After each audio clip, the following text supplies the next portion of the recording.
I'm going to continue speaking out. The good news, Kaylee, is because I am not pending confirmation, the American people will be hearing a lot more from me because you're limited in what you can say when you are pending confirmation. So I'm glad to have joined Fox today. Yes, you just heard right. She is no longer going up for the UN nomination. You know why? Because we as Democrats, we're winning. We have the winning message. We have people that are listening. We have people that are on our side because guess what? We care about the kitchen table issues.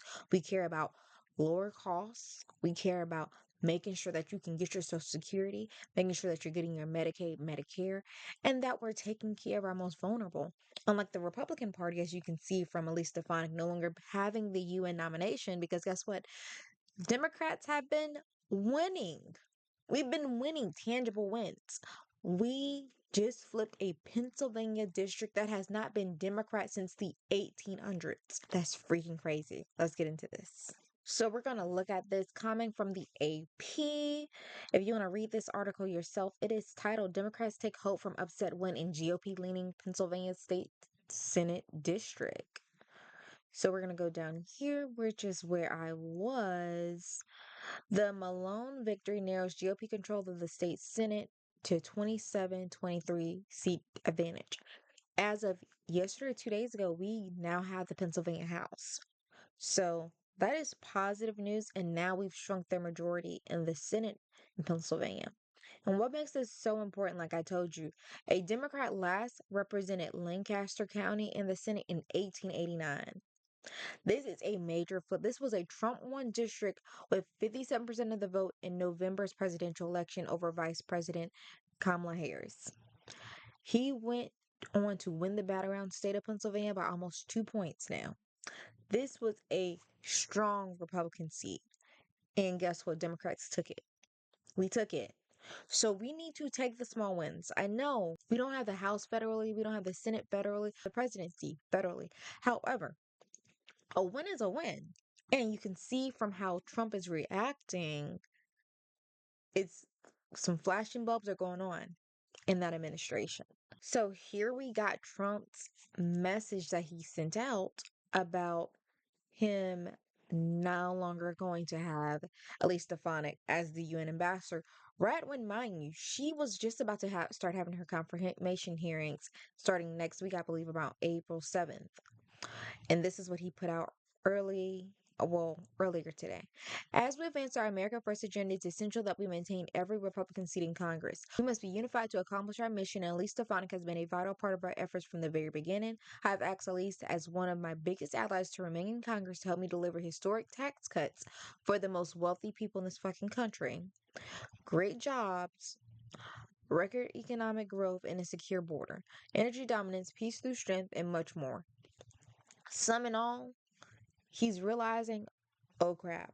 In order for me to get this agenda passed, I have to keep Elise Stefanik there. Because otherwise, if they thought that Trump was doing good and he had the approval rating to get this stuff passed through, they would be fine with Elise Stefanik still going for that confirmation hearing. Why? Because that's what there would be no risk in her seat possibly going to a Democrat. However, there's a lot of risk in that seat going to a Democrat. We even see it currently in polls in the special election in Florida. Polling shows CD6 special election within margin of error.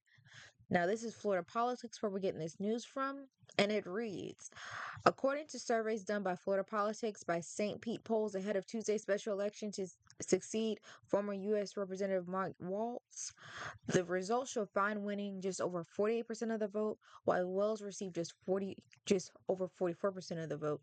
The polls of likely 403 likely vote, the poll of 403 likely voters in CD6 was conducted on March 22nd. Pollsters report that a 4.9 margin of error greater than Fine's lead. And amongst those polled who said they already voted, more than half supported the Democrat. Wells leads 51% to 43% among those whose decision has already been made via a mail-in ballot or in-person early voting. According to the survey, about 30% of likely voters are already cast their votes in this race. And remember, these are special elections. Special elections are all about turnout. It's about how many people can you get to go on a Tuesday, a work day, a regular week, and just in the middle of April to come and vote. That is what it's about. And it's all about the turnout gain, and the momentum is behind the Democrats. Why? Because one, Signalgate. Trump and them have messed up that issue horribly. We got this here from Axios. Even Republicans say Trump's Signalgate scandal is serious. This is from a share of Americans who say the administration's Signalgate is a serious problem. This was a survey of 5,976 U.S. adults conducted March 25th, 2025. U.S. adults, 74%. That is 60% Republicans thinking that this is extremely serious, 72% independents thinking it's serious, and 89% of Democrats thinking this is serious. We have the momentum, we have the wins. People are looking at the White House and they're like, what did we vote for? And that is what we need to keep pushing. Like I said, the Democratic Party, I don't know how we got so out of touch with some people. And personally, me, I don't, in my friend group, I don't see it. But however, there has to be a group of people that have thought that the Democratic Party has left them behind, that they no longer care about the kitchen table issues, they no longer care about the regular, normal people that just don't pay attention to politics. They want to go to work, they want to support their family, they want to be able to put food on the table, and they want to have a nice life. And we have to get those people back because, I mean, have we seen what's been going on in the White House? Come on now. But like I said, Trump pulled Elise Stefanik's nomination, and that is just proof, is extremely tangible proof that we have the momentum. We just need our leadership to take advantage of this moment and to continue to press, press, press. Continue. This is not the time to be taking our foot off the gas. And just a couple more polls. Give me 1 second. This is from a poll in Wisconsin. Like I said, we want to take these polls with a grain of salt, though. Even though I'm bringing up these polls and I'm talking about them, I do want to emphasize take all polls with a grain of salt because we saw what happened in November. We have to have turnout. Like I said, special elections are turnouts. How many people can you get to the polls? If you're in any of these areas, grab a friend, grab 10 friends, grab 10 strangers, take them to go vote. But this is just another one. Just in the Wisconsin poll, Crawford 50%, Shamil 42%. So that's +8. And this was a SoCal Strategies poll.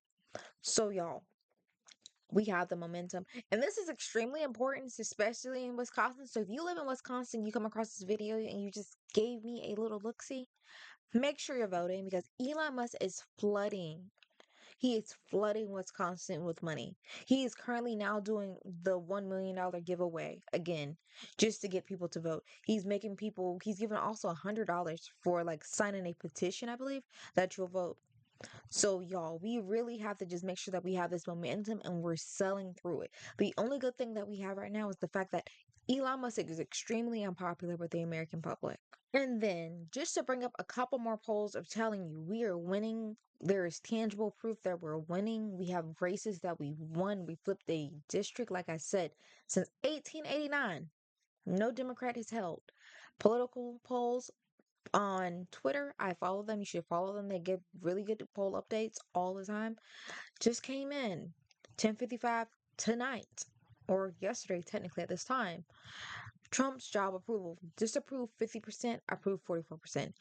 The administration is underwater. Now is the time to seize onto it, hold on to it, and keep on pushing.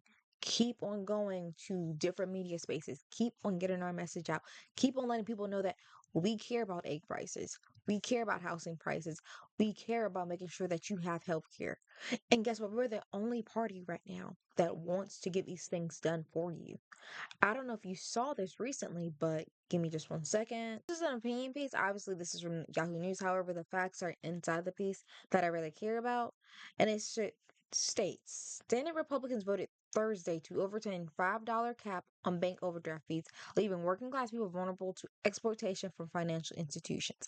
And I don't know if you ever had this happen, but we remember when Bank of America, they were getting caught rearranging people's transactions so that they could hit you with the most overdraft fees. So let's say that you paid for something for $1,000 less, but you paid a bunch of other charges that were like $10, $15, $20. However, they would put the $1,000 transaction first, even though that was your last transaction and did rearrange all your other transactions so that they can hit you with the most amount of overdraft fees. And now we have Republicans that have overturned the $5 cap on bank overdraft fees, something that the Biden administration, mind you, put through for you. And this was a vote on party lines 52-48. So, like I'm saying, people just need to hear our message. We are the party of lowering costs, making sure that you have health care, making sure that you have child care, making sure that you can get the education that you deserve. And we just have to make sure that we're doubling down on those values.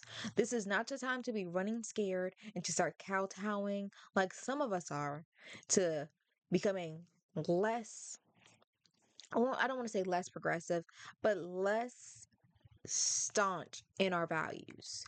If you value taking care of hardworking people, making sure that our most vulnerable are taken care of, making sure that everybody has the ability and opportunity to access and reach for the American dream, that is what you should be saying.